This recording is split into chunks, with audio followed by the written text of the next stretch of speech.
Welcome to The Less Stressed Life, all about making this your time to feel freaking awesome about your life, health, and happiness. This podcast of The Less Stressed Life is hosted by Christa Bigler. Christa is an integrative registered dietitian nutritionist who specializes in reducing food-related stress, inflammation, and symptoms of food sensitivities. She brings over a decade of nutrition expertise and playing with her food to the table. From coaching, teaching, writing, and working within a major food company to behind the scenes for a health celebrity. To learn more, visit lessstressedlife.com. Hey there! On this episode of The Less Stressed Life, we have Mary Purdy, who's an integrative registered dietitian in private practice for 8 years now and works at Araval as a coach and clinical education lead. She provides nutrition and lifestyle counseling to clients and uses personalized genetic data in functional labs. She's also the chair of Dietitians in Integrative and Functional Medicine, host of the web series and podcast Mary's Nutrition Show, which you can find right here on iTunes or Stitcher or wherever you're listening. She's also the author of a recently published book, Serving the Broccoli Gods, which is available on her website, marypurdy.co, and you can find that link in the show notes. So today we're talking about something very near and dear to both of our hearts, which is cold and flu busters. Personally, this topic is something I'm ravenous about for the best resources on boosting immunity, as I'm sure many of you are. In fact, at the time of this recording, it was actually a pretty rough pain point as I'd come down with strep throat while I was traveling and meeting up with family over the holidays, not getting enough sleep, indulging in lots of indulgences, and my immune system was just run down. So with the help of some antimicrobials and some homeopathics, I was on the mend, but definitely there's a lot of near and dear things in this episode. In fact, the last several times I was on antibiotics, I broke out in month-long rashes despite didn't matter the antibiotic class, which lends itself to why I had terrible eczema breakouts and gut issues, otherwise known as immune issues. But regardless, my point of view is that I want to do my part to keep antibiotic resistance down. So when I do need them, they actually work. We live in a world of superbugs, and antibiotics wipe out the entire immune system. So strengthening your immune system so it can stand on its own instead of just wiping it clean is a great approach to taking care of our bodies. In fact, in a future episode where we interview microbiologist Kiran Krishnan, he talks about how it can take the microbiome 2 years to repair after a big hit like that. So now, amidst a little technical hiccup, you missed a little piece of how Mary talked about when she was in college. She was taking kind of a random assortment of supplements that she had decided she was going to take, and at one point was diagnosed with an autoimmune condition and later found out that all the supplements she was taking, or many of them, were kind of perpetuating this autoimmune condition. And so I'll let Mary, and she's actually reversed that now, which is a really fascinating tale. And this really goes back to really evidence-based personalized medicine. And here's where I'll let Mary kind of take it away. It also goes back to this idea of individualized and personalized medicine, right? So something that may be excellent for somebody as an immune strategy may be exactly the wrong thing for another person, which is why it's so important to personalize that treatment and make sure that you know that person's history and you're looking at that whole picture, which brings you back to this idea of integrative practices. Yeah, I love it. So we're talking about cold and flu busters today, Mary. What do you have for your favorites in your medicine cabinet right now? Well, Christa, I would say my medicine cabinet is mainly located in my kitchen. As we know as registered dietitians, our immune system relies on all of the different nutrients that food provides us in order to function properly. So that's why many people who are super malnourished are often sick, or people who just subsist on the standard American diet, not always eating as well as they could be, are often faced with having more colds and more flus more regularly.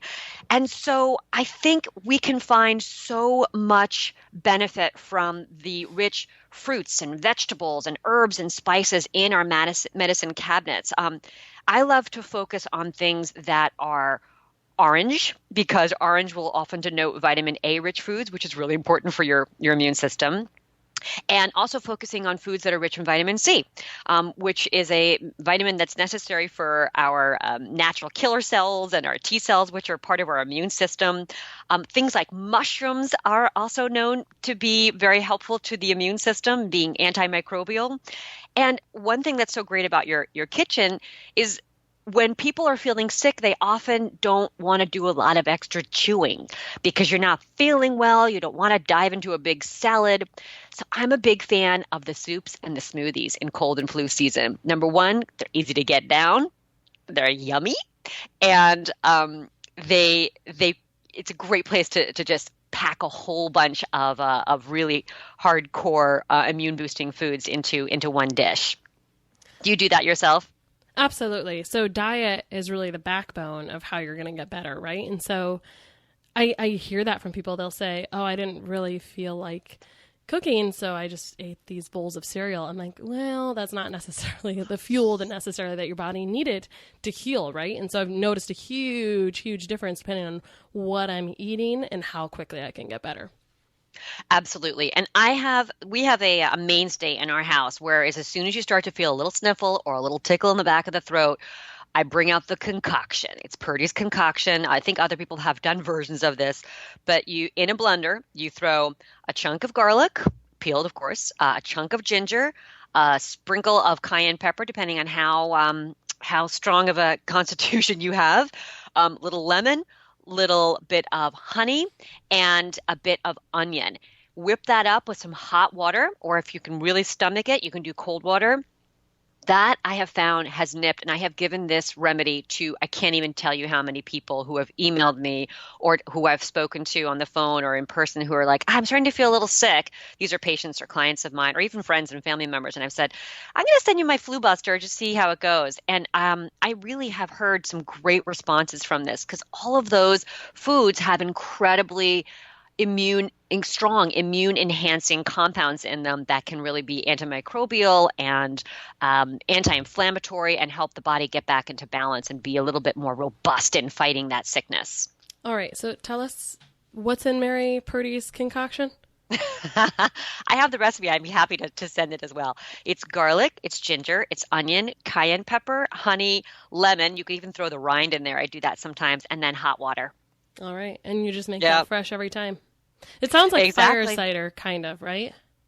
I think it is. I mean, that's what I'm saying. I think there's a version of this out there in a few different communities because I definitely got it from somewhere and then I made it my own in terms of the various ingredient sizes and dosages. So I found a dose that works for me because I really love ginger and I will freaking eat a big chunk of ginger plain because I love it so much and I find it very invigorating. So, to each his or her own in terms of finding out which is the combination that works best for you. Absolutely. Okay. Yeah. So we've got Mary Purdy's cocktail, pretty much. Yes. Right? Yeah. So when you start feeling ill, you mix up this cocktail? Exactly. Yeah. At the first hint of a little something, this can be a great strategy. Not everybody wants to do this, which is why I go back to the soups and the smoothies, whereas another place you can add those really rich compounds. You can make a soup with garlic or onions or ginger or cayenne pepper. You can make a smoothie and add cinnamon and ginger and other herbs and spices to it as well. Yeah. Have you ever fermented ginger, by the way? I have not, but I have had it. And actually, that was my next point, was about fermented foods. But tell me about fermented ginger. Oh, well, there's all these dietitian groups. And so, sometimes you're kind of redoing your own little natural medicine cabinet at the beginning of the year. Okay, this is just a personal story. And Please. I was chatting with some other RDs, and it was overwhelming, the response from people that were doing fermented ginger, like in olive oil. And I still haven't tried it, which is why I'm sick, apparently. No, I'm just kidding. So I haven't tried that, however. But, fermented foods go beyond kind of what the media tells us, right? Certainly. And you mentioned this up front that, your gut, your microbiome is central to your immune system. They say 60 to 70% of your immune system lies in your gut. So you've got these incredible microbes living in there who are fending off all kinds of pathogens and foreign invaders. And if we are not treating our microbiome, our gut bacteria well and giving them the very things that they need to survive, then we are putting our immune system at an imbalance and at risk for not being as strong as it could be. So I'm a big fan of when people are sick or when they're in this cold and flu season, which is right now, people, to make sure that they are getting ample amounts of fiber, which is food for the gut, but they are also taking in those fermented and probiotic rich foods, whether that is your kimchi or your sauerkraut or your fermented ginger, as Christa just talked about, or whether it's a miso soup, which can be a great base for the soup that we were talking about earlier.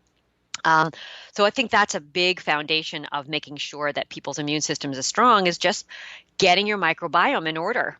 Absolutely. That's, that is the backbone. Like you just said, 60 to 70-ish% of the immune system is in the microbiome. So, and I run some different tests and I'll kind of show you, are you using antioxidants properly? How is your immune system? And so it always goes back to, well, how is your gut function where your immune system is stored? So very good stuff that we always have to be, and this goes back to another point. Sometimes I'll have people say to me, oh, can I borrow, can I have some probiotics for my child who's throwing up? Well, that's fine. But that's not really necessarily, that doesn't help you with the whole foundational perspective, to try to, get to it before it's there.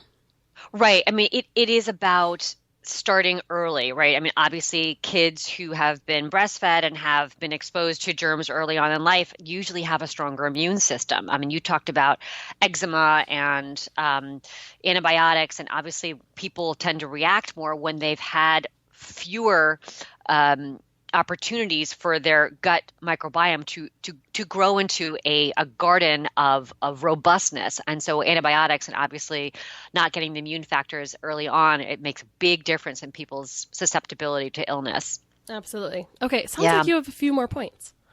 I do. Well, I was going to talk about supplements. And, I love supplements. Supplements have absolutely changed my life, and they have changed the life of many, many patients that I have worked with. I also always talk about the caveat that it is absolutely essential to work with a practitioner when people are taking supplements, because of the very experience that I have had around supplementation, and because there are so many poor quality supplements around that either are going to make you have very expensive urine or could actually have a negative impact on your health. So I'm going to say that as a caveat before I launch into my supplement regimen that I think can actually be very helpful.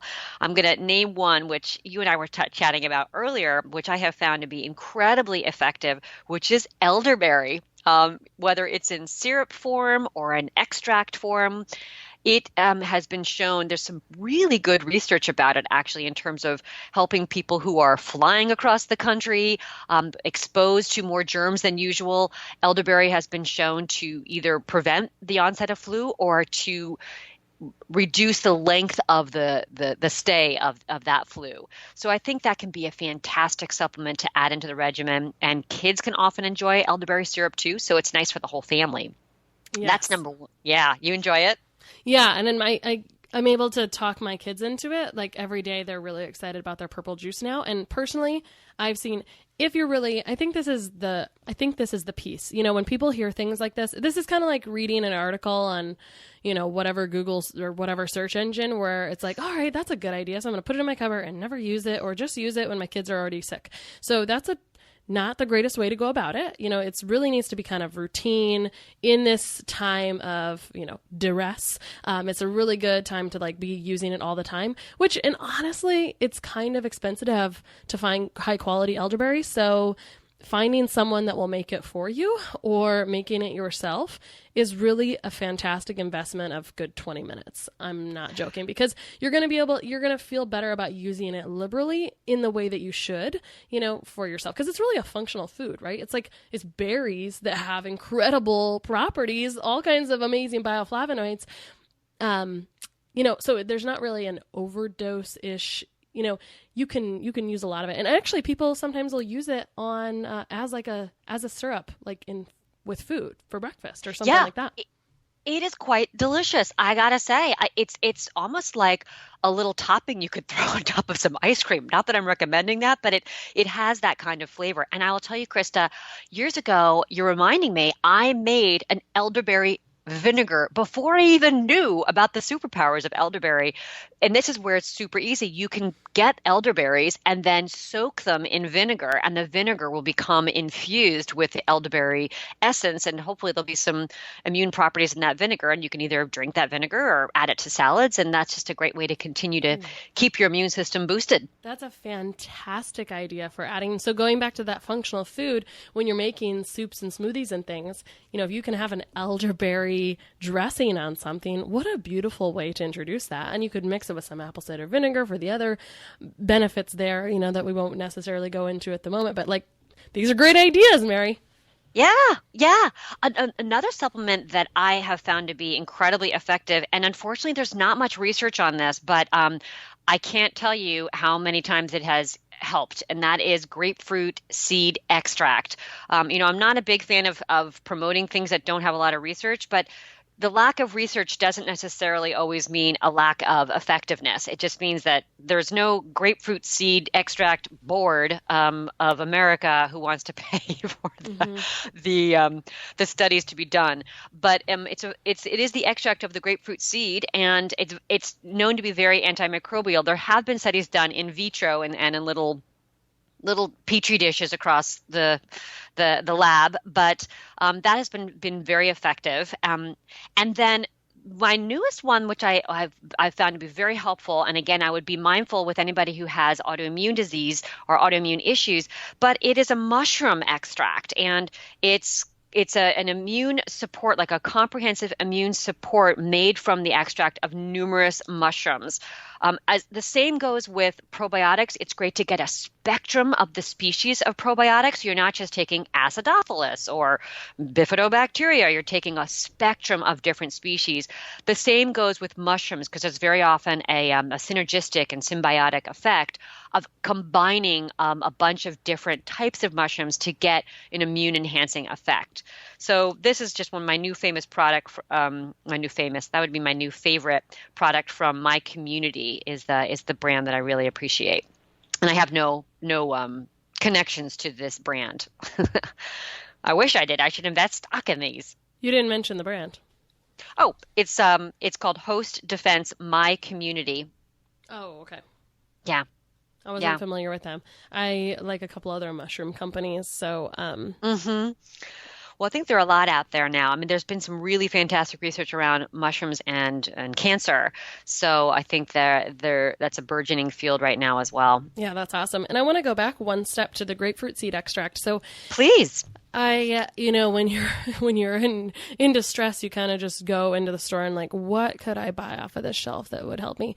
And so I've used grapefruit seed extract in the past when I've had kind of a bad bug, and it worked really well, but it just has kind of a bitter flavor. So you mix it with a little bit of liquid, but I did pick up something that was a grapefruit seed extract spray, and it had a little zinc and menthol for kind of numbing the throat, which is a beautiful marriage because C and zinc can be great for immune system. And so I think I'll just stock that one now because it was a really nice, I've used other throat sprays and I thought this was really nice and effective and tasted good and, great for freshening your breath. I mean, the possibilities are endless there. It could really be used kind of a little bit more regularly if you wanted to. So that was kind of an interesting one. Oh, and the other thing about grapefruit. 3-in-1. Not only do you feel better, but your breath is fresh. I mean, what more could you want? Exactly. Come on. I think you kind of, if you're around people, let's just be honest. Do everyone else a favor. Exactly. No one wants to smell your stinky, sick breath. Yeah, exactly. And the last thing about that, which I think is an emerging topic as well, like you said with mushrooms, which is something I'm kind of following, is seed nutrition. I'm seeing more and more products pop up, even beauty products, really framed up around seed nutrition, which makes a ton of sense. And I've seen some other MLM things pop up around seed nutrition. So I think as I watch the trends of nutrition emerge, I think that's going to be kind of, even though they've been around forever, I think that's going to become a little more trendy in the upcoming years. Are you saying seeds as in hemp seeds, flax seeds? Is that what you're saying? Like black cumin seed, pressed out, yes. things like that. Mm-hmm. Yeah, I was just at a place in Portland or Olympia, Washington, and they had a bone broth counter, which is so Portland, Oregon, but they had black cumin seed in a bone broth with turmeric. It was like this whole concoction. And I was thinking to myself too, I need to get on the cumin seed train. Come on. It's not just for curry anymore. This is something that clearly we can utilize more and more. Right, exactly. Everyone knew anciently what these things do, and we're just rediscovering them again. And on that train, do you ever think to yourself, as you see these emerging trends, I don't know a lot about financial stocks and bonds, but sometimes I think I should probably contact my financial planner and tell them I want stock in this thing because I can see how that's going to take off, or this particular product. Anyway, side notes. I wish I could invest in turmeric, right? Because I feel like turmeric, there's some wonderful research about turmeric for so many different health conditions. And I mean, unfortunately, there just isn't a huge amount of money in these things because they're these natural products. But maybe one day. Yeah, I had a freebie about turmeric and turmeric recipes because I have this turmeric paste that's fantastic, and it'll make a beautiful porridge, and you can put it in any kind of coconut milk or something. It makes like a hot chocolate-esque thing. I actually really need to go make it today. And even the pickiest eaters are obliged. I had a brother that said, "Oh, you could give me this for Christmas." So I love turmeric, but my point is that, it's actually, I think, the most studied herb in the world. So it is nice that at least we have some, we actually have boundless research on a lot of herbs and things. It's just a matter of, like you said, when you work with a professional, it's nice because then they can connect you to these resources, because sometimes a Google search doesn't always yield the best evidence. And like you said, also, some things are great for lots of things and some things are a little contraindicated.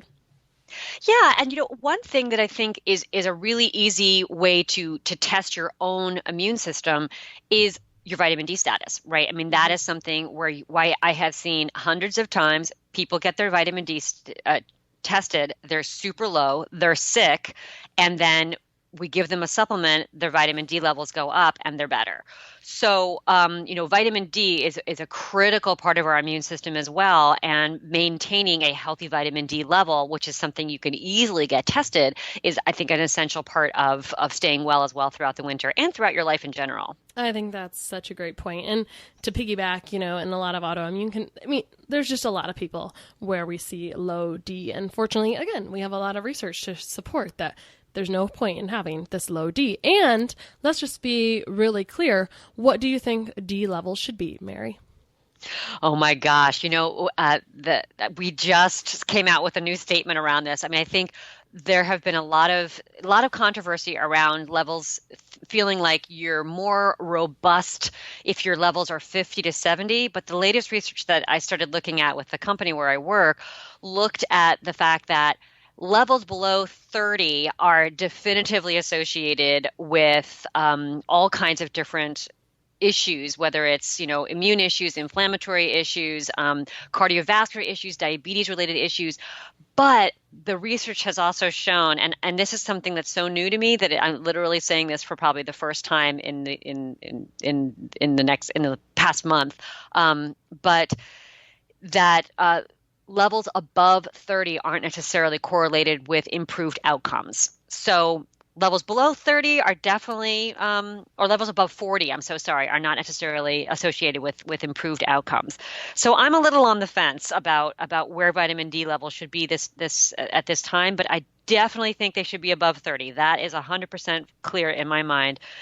But I think it's also individual, right? Some people may operate better when their vitamin D levels are higher. Some people may not. I mean, it is so dependent upon what that person's other health status markers are. Yeah, and I do think that things that help shape us in that are, as you talk about that, it makes me think, I know at least 2 people who do research in vitamin D. Why have I not interviewed them? Because they have very strong opinions when they hang out in the lab and they see what happens, right? And so I'd heard a presenter talk not very long ago about his wife works in one of the original vitamin D research labs in Wisconsin, and they like to keep their D a bit higher, on the higher end. So anyway, just other thoughts, but overall really goes back to really good foundation. And so this episode isn't only good for people that are sick now, but also for people that don't want to get sick, for sure. For sure. and want to prevent disease. I mean, your immune system is more than just having a sniffle or a cold. It's also maintaining a life of balance where you won't get chronic disease as easily. Yeah, I'd love to hear more in the next episode with Mary Purdy. We'll talk about how she overcame her autoimmune condition. No, just kidding, but I think that's a great topic. So what's your gut reaction if someone said, Mary, what can I do today to help boost my immunity? And I know you've talked about a lot of things, but how would you summarize this? Well, number one, I'm going to go back to that foundational piece, which is, are you taking care of your body? Are you getting enough sleep? Are you getting enough rest? Is your life full of stress? Are you angsting every single day? Because that in itself will deplete your immune system. Aside from that, obviously maintaining a healthy diet that is rich with protein, which is critical for your immune system, herbs, spices, fruits, vegetables, a huge variety, and making sure that if you need a little extra boost, that you have some things on hand that will give you the extra support that your body might need, whether that's supplementation or extra servings of bright orange vegetables, vitamin C rich foods, and why not mushrooms? Yeah, why not? So Mary, where can people find you? I have a website at marypurdy.co. That is .co as opposed to .com. It's very new, very original. So people can find me there. And I also have a YouTube channel and a podcast, Mary's Nutrition Show. So you can Google that as well. Yeah, don't end up on the wrong Mary Purdy website. That would be a disaster. Right. You don't want to go there. She's a Reiki master and a massage therapist. Totally different from me. Oh, gosh. Oh, man. She's in, the field of health. So complicated. Yeah, very complicated. Yeah. So maybe she's just an impersonator. Just joking. Well, excellent. Thank you so much for sharing some knowledge with us today. I think this will be very useful for a lot of people. It was great perspectives, and I can't wait to have you back on the show again. Well, thanks, Christa. It was such a pleasure talking with you. I'm so happy to have been on the show and to have learned something from you as well today. I can't wait to go and ferment some ginger. Garlic. Fermented garlic. Oh, was it fermented garlic? I thought it was ginger. Okay. That's all right. Either one will be great. Why don't you mix them together? It might taste better. I'm just going to ferment everything in my kitchen right now. Oh, I think we could be friends. I think we're new best friends. All right, perfect. Thanks so much, Mary. All right, take care. Bye.